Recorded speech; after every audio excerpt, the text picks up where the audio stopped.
Good morning, GCMS. I'm Allie Sievers, and this is your news. Congratulations to our Eagle Pride students this week.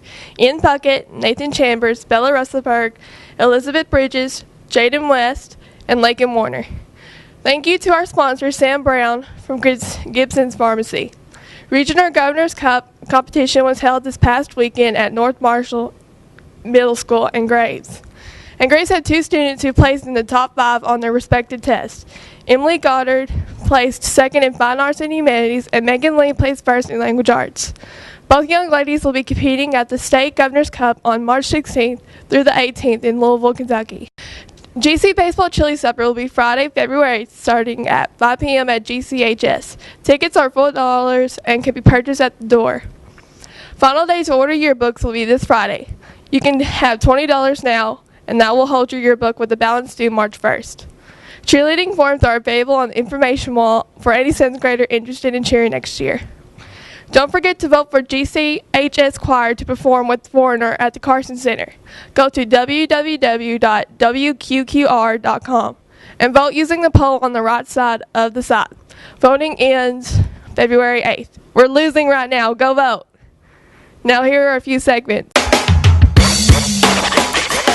Hi, I'm Ethan Murphy with Spanish Word of the Week with Madison Sullivan. So Madison, what is the Spanish Word of the Week? Spanish word of the week is primavera, and that means spring. This school year, Allie Sievers will discover science in a whole new dimension. There will be explosions and very scary stuff. Oh yeah! Once again with science with 3 new words. The first word is not living, and that's when an object or thing is inanimate or not endowed with life. The next word is vital. That's when something is absolutely necessary or important.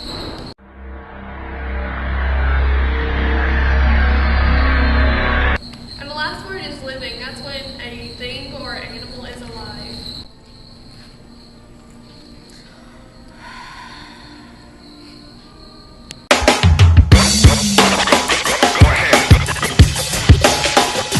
Hi, I'm Ethan Murphy with Impressionable Impressions with I'm Mr. Walker, and he's even forgotten. I'm going to do Marvin the Martian, a little cartoon character about that tall, walks around with a little helmet. He goes, Those ray guns make me very angry indeed. Let's have no more mutiny. The Earth is obstructing the view of Venus. I'm going to blow up the Earth. Isn't that lovely? I'm Tanner McCalvin with What's App With That. The app for this week is Temple Run 2.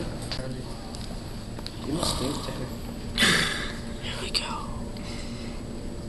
You jump, swipe your finger. You tilt it to get coins. You go to the right. Jump.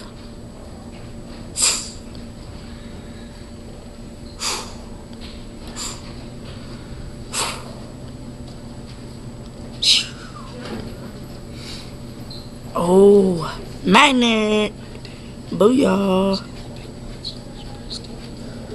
There's the big monstrous Preston. I'm in the mines. Ooh! Getting some coal. This is spooky.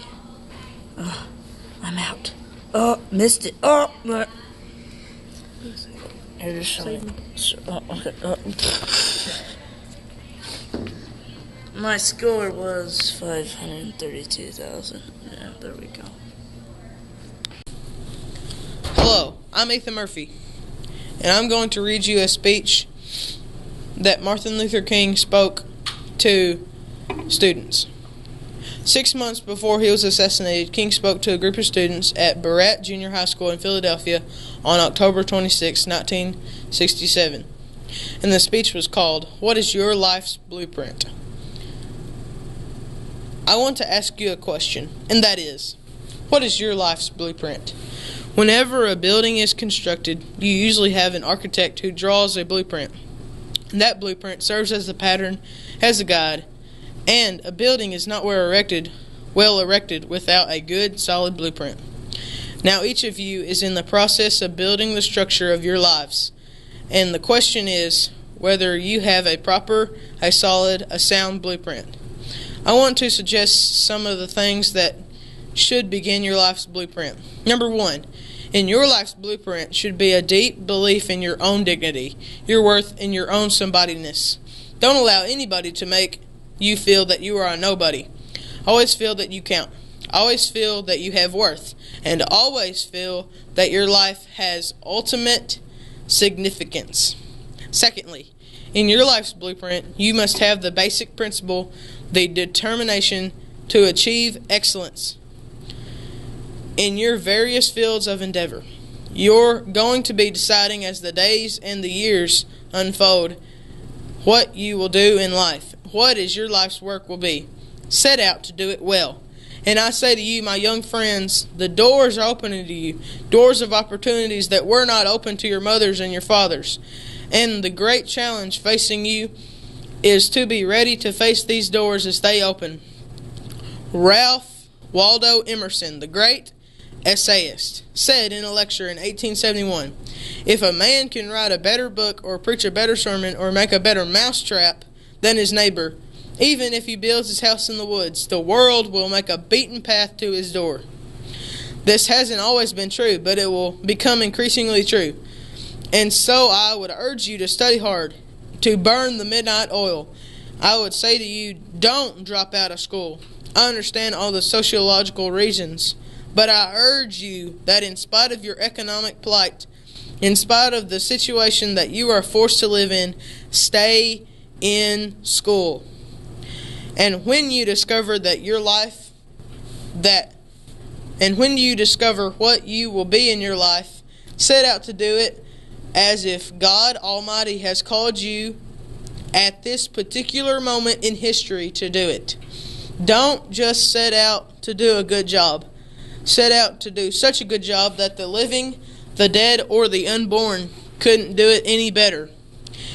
And if it falls your lot to be a sweet streeter, sweep streets like Michelangelo painted pictures, sweep streets like Beethoven composed music, sweep streets like Leontype Price sings before the Metropolitan Opera, sweep streets like Shakespeare wrote poetry, sweep streets so well that all the hosts of heaven and earth will have to pause and say, "Here live a great sweet sweeper who swept his job well." And if you can't be a pine at the top of a hill, be a shrub in the valley. Be the best of the best little shrub on the side of a hill. Be a bush if you can't be a tree. If you can't be a highway, just be a trail. If you can't be a sun, be a star. For it isn't by size that you win or fail. Be the best of whatever you are. From the estate of Dr. Martin Luther King Jr. I'm Allie Sievers, and this is your news.